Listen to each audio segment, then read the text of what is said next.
Hello guys, today we are going to discuss and read the poem New Year Resolution. It is written by Elizabeth Sewell. Elizabeth Sewell was a British American critic, poet, novelist and professor who often wrote about the connection between science and literature. She was an Indian born. Her parents were English, and after her birth, they moved back to United Kingdom, and she got her early education in over there. She completed her modern languages degree from Cambridge University. Elizabeth first visited America in 1949, and she migrated to America in 1973. She taught at several American colleges, including Fordham University, Hunter College, and Notre Dame University. The main idea of the poem, the New Year resolution, is that person should reflect himself. So actually, poetess is reflecting herself. She is reflecting her past deeds and how she has spent time in the past, and now she is making a resolve to herself how to spend her future life. She wants to be a careful person. She does not want to spend her life carelessly.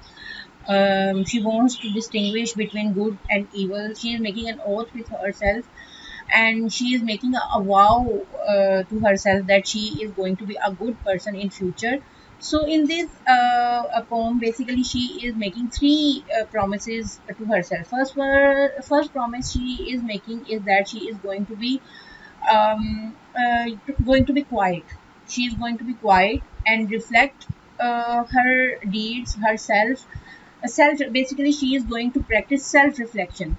So she is going to self reflect herself and going to purify her soul and cleanse her soul. The second promise she is making to herself is that she is going to peep into her conscious at least twice a day and adjust herself to the bitterness of reality and life. This is basically her third promise to herself, that the first one is that she is going to be quiet and going to self reflect. The second promise is that she is going to peep into her conscious at least twice a day. And the third promise is that she is going to adjust herself to the bitter reality, and she is going to be comforted by that bitterness. She is not going to be repulsed by the hardship of the reality or hardness of the reality or discomfort of the reality, but she is going to find comfort and peace in that bitterness of the reality. So basically this is the idea. She basically is she actually want us to use our moment of silence to purge our impurities. She wants us to make a psychoanalysis of our own self, reflect into our own soul, and find that hypocrisy which we nourish every day, and throw it out and cleanse our soul and be a better person. So she is basically going to throw her hypocrisy outside, and she is going to be a better person in future. She is basically making this resolve and this vow to herself. Before starting with the line by line explanation of this poem, let's have an overview of this poem. Actually, this poem is a monologue, and poetess has decorated her work with different type of meters like approaching meter, iambic meter, and anabest.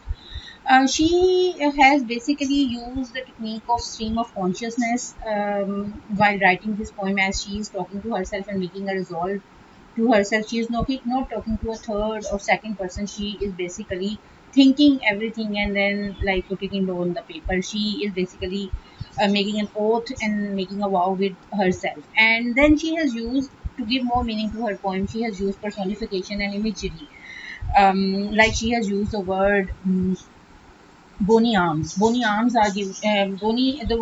By the use of bony arm, a reader basically get a picture in his or her head of an arm which is very skeletal, or has bone sticking out of it. And if we put our head on it for sleeping purposes, so we will see that it is not very comfortable. We will feel that it is not very comfortable. So an easy image basically formed in a reader's mind when he or she read the word bony arm. So bony arm is kind of an image, and it is also a personification as well, because bony arm basically is an arm of an human anatomy. So it is being compared with the reality. It is personification as well as imagery, as it is creating an image in reader's mind, and it is also being personified with the reality is also being personified with the bony arm of a human body. So this is an overview of the poem. Let's start with the line by line explanation. Okay, let's start with the line by line explanation of the poem, A New Year Resolution. So, I will drain long draughts of quiet as a purgation. In these lines, the poetess is actually committing herself that she is going to sit quietly for a while, and she is going to purify her soul. Basically, this concept, the 2 points are basically reflecting over here. One first point is the word draughts. Basically, it refers to like drinking of wine. And the second point is like she is saying that she is going to bring quietness. She is going to take long draughts of quietness, and she is going to purge her soul or purify her soul. Basically, this is basically the second concept which I have been referring to earlier. Actually, Christians have this practice in their religion that whenever they feel like they have committed some kind of sin or some kind of a bad act, so they have this practice in their religion that they go to church and sit quietly in a quiet place, a kind of a box or room, and they confess their sin to like their elder, like their padri or whoever is in charge of their church. So this is their practice in their religion, in Christianity. So here she is basically committing herself that she is going to sit quietly and reflect into herself, and purify and cleanse her soul. She is going to like eradicate all the sins she has committed, or she is basically promising herself that she is going to confess her sin to God and purify herself of all those sins or the mistakes she has committed previously. Coming towards the next line, remember twice daily, who am I? This is the second promise she is making herself. She is basically promising herself that she is going to remember daily that who she is. Like she is not going to waste her time in frivolous activities, or she is not going to like uh, spend her time in or waste her time in activities which are not useful. She is going to sit quietly. She is going to remember who she really is. Like she is basically, this is the stream of consciousness. She is going to tap into her consciousness, and she is going to remind herself that who she is. In the third stanza, what she is promising herself, let's read. Will lie on nights in the bony arms of reality and be comforted. Okay, in this stanza, she has basically used imagery, or we can say that she has used a literary device, that is personification. Here she is basically comparing reality with the bony arms. Bony arms are basically are the part of a very thin human being, maybe, and they are not very comfortable. They are very uncomfortable actually, because they would like poke into if you like put your head on a bony arm, so your bones will poke into your face, and that will not be very comfortable. So she is basically personifying the reality with the bony arms of a person.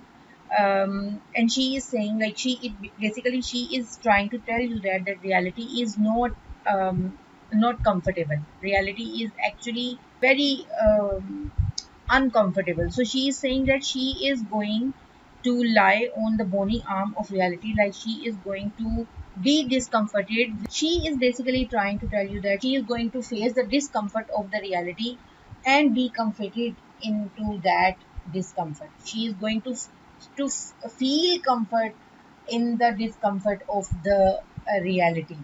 So basically she is going to face the reality. She is not going to like be living in the dream world, or which may be giving her the false hope, but she is going to face the reality and she is going to find the comfort in the reality. She is not going to be in the fantastical world of escape. She is going to face the reality and she is going to be comforted by the discomfort of the reality. So, to give the more meaning into these lines, she has basically used imagery or the literary device of personification.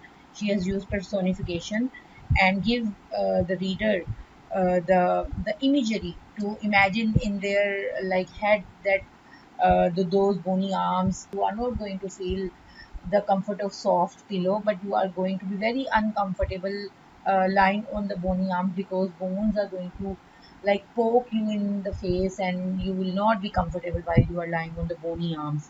So she is basically using imagery over here to give you an idea, or the reader an idea, to imagine that discomfort, and then she is telling you that she is going to face that discomfort and she is going to be comfortable in that discomfort or difficulty.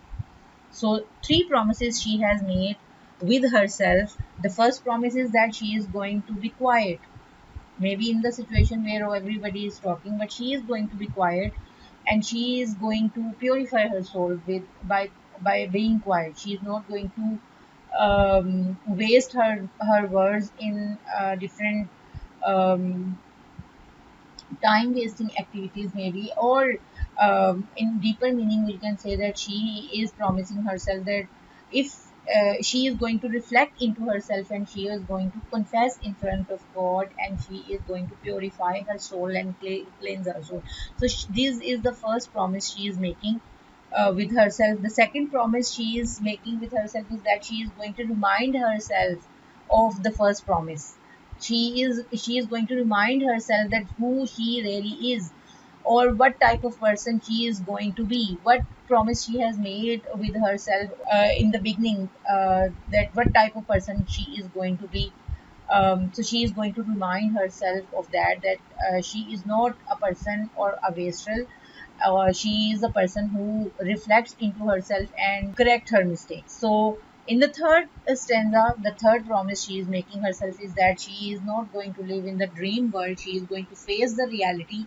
She is going to face the difficulties of the reality, and she is going to be comforted and peaceful in that discomfort. She is going to find her peace and her comfort into that discomfort, which is coming with the reality. So she is not going to live in false hopes. She is going to face the reality. Whatever the reality is, she is going to face it and she is going to accept it, and she is going to find comfort and peace in that reality, whatever difficulties that reality is bringing to her. So she has used many like tools over here in her this poem. First she has like used some meter. It is basically a monologue, and she has also it is a monologue, and as well as these lines are written in the stream of consciousness, like she is thinking all these things in her head and writing it down. So she has given you a monologue, stream of consciousness, and she has used certain meters also over here, like she has used Frochi, and she has used iambic meter, and she has used anapaes meter in writing these lines.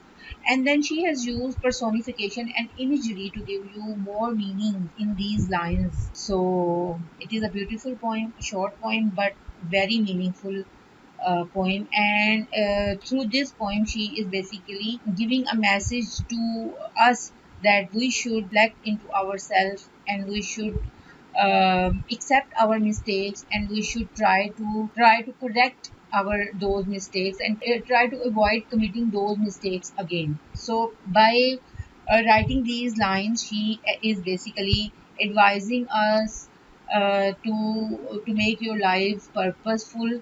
Don't waste your time into the activities which are basically not healthy. Be a good person and try to reflect into your own self, and try to reflect and try to correct your past mistakes and be a better person in future.